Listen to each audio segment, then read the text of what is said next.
For today's lab, we will be working on AWS Lakehouse, which brings you to the idea how S3, using that as your cloud storage, that you can also add on the schema enforcement, right? It's why a data warehouse, right, feature will allow you to now have SQL and also some schema and transaction information being added to your S3, right? And with this, we should go through the exercise together so that you can now have an experience how you may use AWS S3 and also AWS Glue, right, to have a Lakehouse exposure and experience. Yeah, let's dive in. So once you enter into the management console, you have the common interfaces. You definitely want to go to EMR as a start.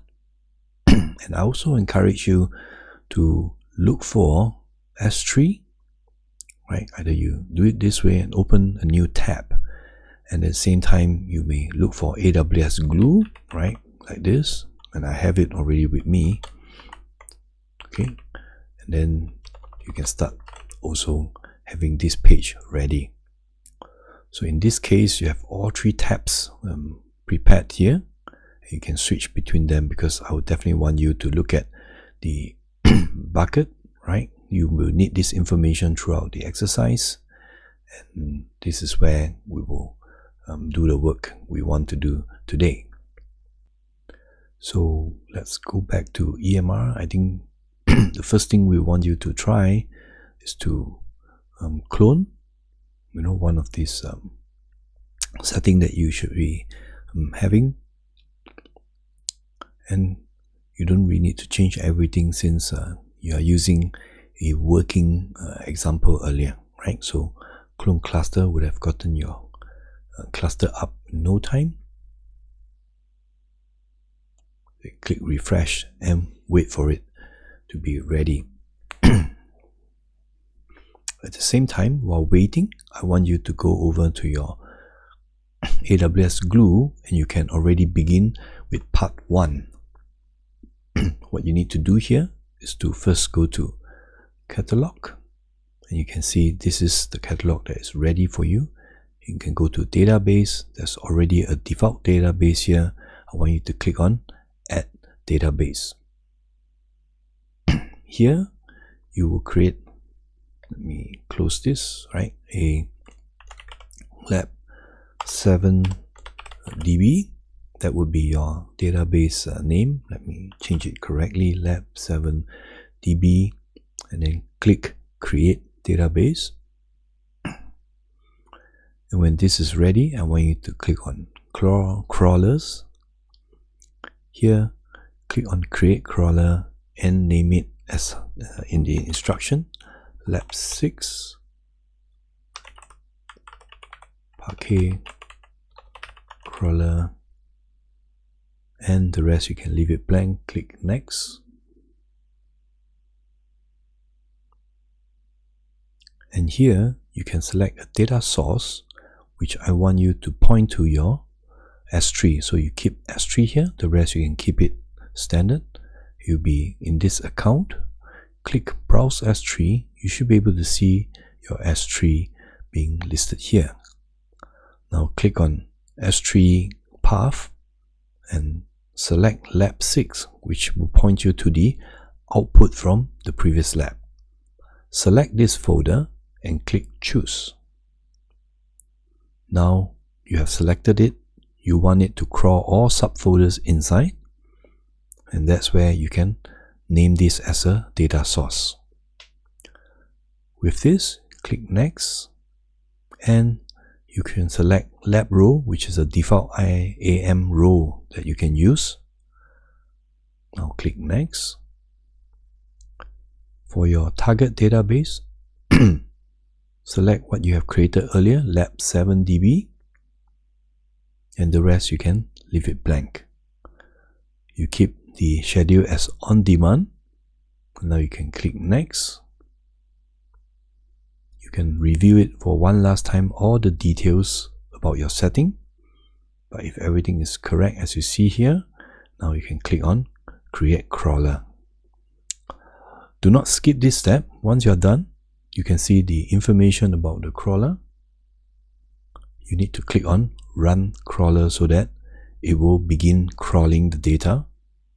And what happened here is the Iceberg or the AWS Glue crawler will now examine the S3 data and prepare your AWS Glue database and tables accordingly. So click on Run Crawler. It will take a while, maybe 1 to 2 minutes. From my experience, less than 1 minute it should be done. So about 40 over seconds I would have gotten it ready. So once you click that, you click on refresh, you can see the state has changed to running, and wait for another minute, it should turn into succeeded. At the same time, you may want to come to databases. You can see the database is here, and if you click on table, you see first of all there's nothing in default, but under lab 7 DB at this point you see nothing. But when done, you should be able to see there's a table that appear here, and this is the table that the crawler has created the entry for you. So you can go back to crawlers. You can see it has completed the task. This round even lesser than 40 seconds for me. And with this, you can say it is done. And that's where we can go into part 2 of the exercise. So let's go back to EMR. When you start Cloud Shell, now remember to go to your SSH command and double check whether you have the latest IP. Let me put here, add, and oh, it was the right one. So you want to paste the DNS name, press enter, and now you enter into the EMR. If you have done this before, you will enter just like me. If this is the first time you SSH into your master node, you will be prompted, to accept the information, and you just put yes, and then you will see this. Once you enter into this, I want you to pay attention to the next command. When you paste the first command in part 2, it looks all okay, but because you can see here there is a parameter of the configuration saying that Spark, Hadoop Hive Metastore, the class equal to the next one, with this backslash and also the space, it may create a problem. Okay, let me show you what this problem may be like. If you paste here, you see that it says PySpark does not. Okay, PySpark does not support any application option. There's nothing wrong here, don't worry, because if you look at the command, you will notice that it was pasted with space between the key and also the parameter here. So what happened is either you press up and you modify this command and then you correct this. If not, when you copy and paste, you can also make sure, let me show you, that you remove this part and connect this so that it become one line. Then you wouldn't have a problem like what we see just now. But now I've corrected it here, so I just press this and you should be able to look into PySpark here. So with this, once you are at the prompt, okay, let's wait a bit.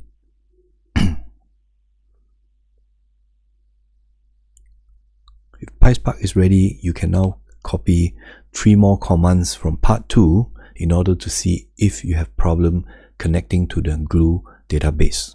So let's try.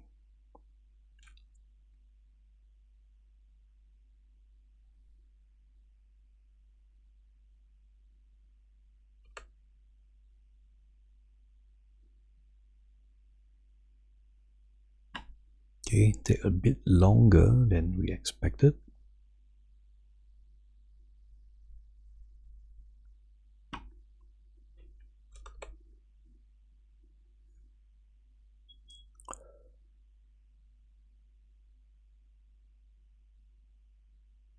Okay, you see it here. So by pasting these three commands, you can see first is to select the database, then you want to show the tables, and also you would like to select everything right from AGG output, and we can now run this. I will encourage you to run this command line by line so that if you can see any error, you don't have to go on to the next command and you can then troubleshoot. When you paste all three, you may miss an error if it comes from the first or the second, and you may get stuck somewhere.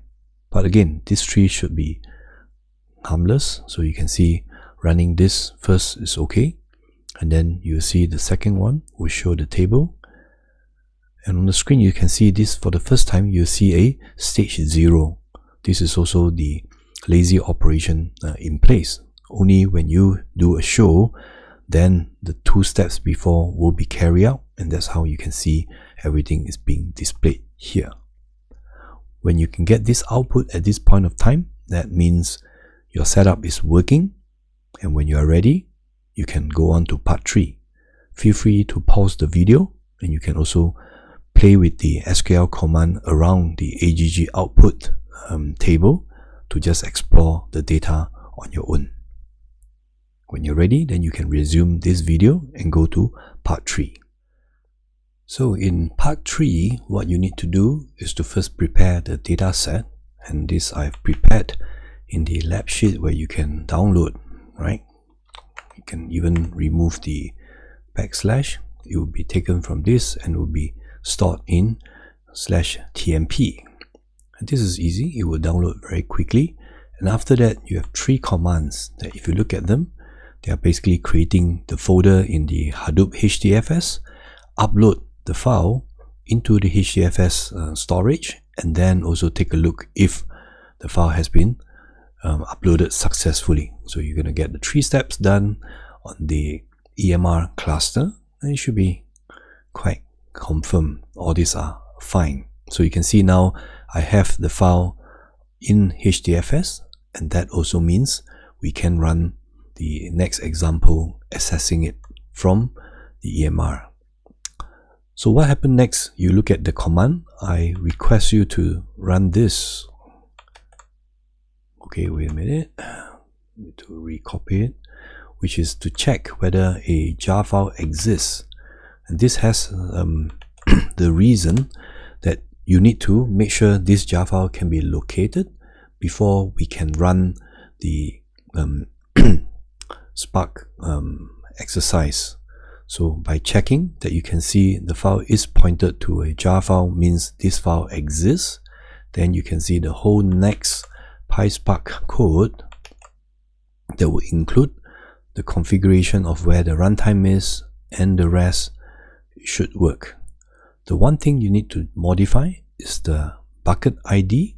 That here is of course generic, and that's why I say leave your S3 bucket open so that you can copy and paste this bucket name, right, bucket ID, that you can replace with this, and now you have the S3 bucket, right, pointed to the right place, and now you're ready to run it. So we will want to start PySpark here, and if all these are accurate, you can continue next with the command once the prompt is out. Okay, wait for a while for the PySpark to get ready.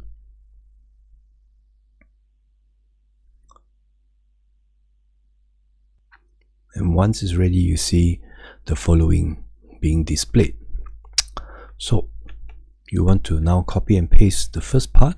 That's where it will read the file, right, from HDFS. And next, you can run the SQL command. You can see this reading is taking place.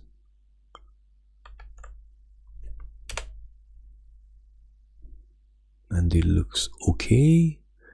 And next, okay, you notice that previously there's no stage being displayed means this create SQL command is not executed yet, right? So now next you see there's a write to, and this would have triggered to start the process. So you can see here stage 2 is being displayed. Yep, that looks good. And with this, we can now check if everything is successful. And I'm sure you will get some results here that the total count is being displayed here, which is 100,000. Part 3 basically allows you to go through all this, right? Before then, you now go into 3.1, where you test the asset row level delete. And this is done by this command, right? You want to select and then look at, the trips, and you would like to show the result. So let's run this. You can see this is what you have in the table, and we want to now count, right? A particular one that has pickup equals to Staten Island, and that would be also the rows you want to delete, right? That would be what we want to do next.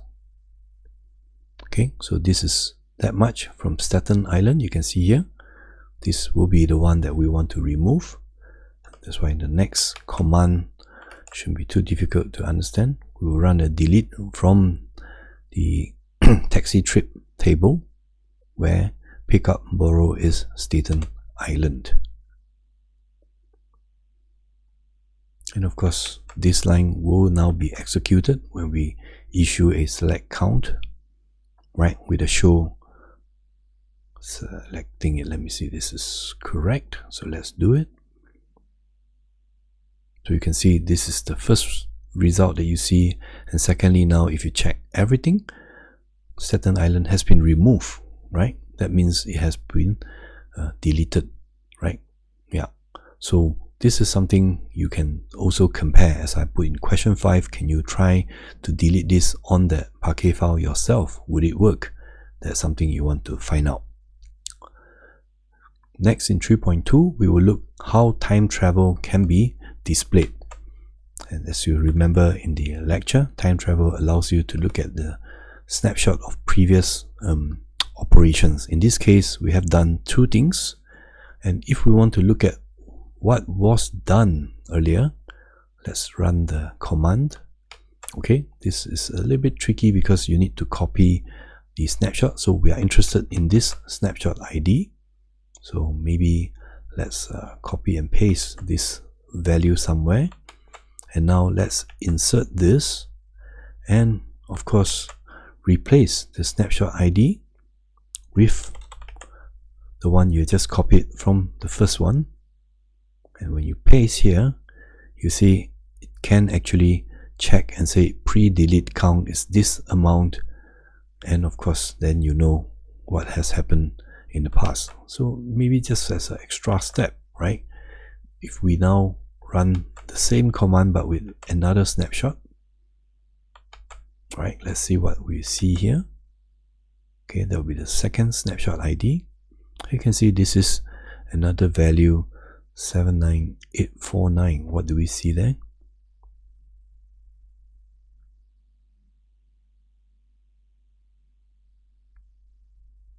Yeah, I think it will be the total of everything else, right? So with this, you can really check what was the previous, right, total, which is 10,000. And after delete, the second operation, the value has been updated to 79. Yeah, that is exactly with the entries from, yeah, you can see this is the total, the new total after Staten Island has been removed from the data. So with this, you should have completed part 3, and we have part 4, more for you to explore, which means you can go back to your table, right? Here you can see you have a database, which is this one. You can also look at the table. Okay, that would have been AGG output, right? But you can also look at the additional table. Let me see, Iceberg. Yep. So this will be your AWS Iceberg. You can see taxi trip is being displayed here. And you can also view data. That will be something you are interested in. Yeah, and with this it gives you a preview into this tool called Athena. And this is where you actually have a SQL in the cloud that you can use it to explore, right? We'll not do anything here, but if you're interested, feel free to explore. We'll be doing one of this in the next lab for you to have an exposure to also Athena. So with this, we have covered the exercise that uses Spark, also S3, and also AWS Glue and Iceberg in order to carry out analysis in the cloud. And I hope it gives you some idea how to update this, how to use the same tool in order to deal with other data set. I'm quite sure if you spend some time here, few things you can modify, that you can now work on your own data, and especially the part that you can use SQL, right, to carry out all these operations will help you to also make use of your EMR without thinking too much that you are now working on a big data analytics in the cloud kind of environment, and you can focus purely only on the SQL command to find the data you want and to work with it. Yeah, while you're making full use of a cluster that allow you to do all these things faster and hopefully also more efficient than a conventional technique. So with this, I wish you all the best in learning. And if there are any questions, do post them, right? Wherever you can share with other people. It could be in this video or on Microsoft Teams in the class, right? Or through the learning management system. Looking forward to your feedback, questions, and discussion so that we all learn something together and we get better with this. So all the best, have fun, and I'll see you in the next lab.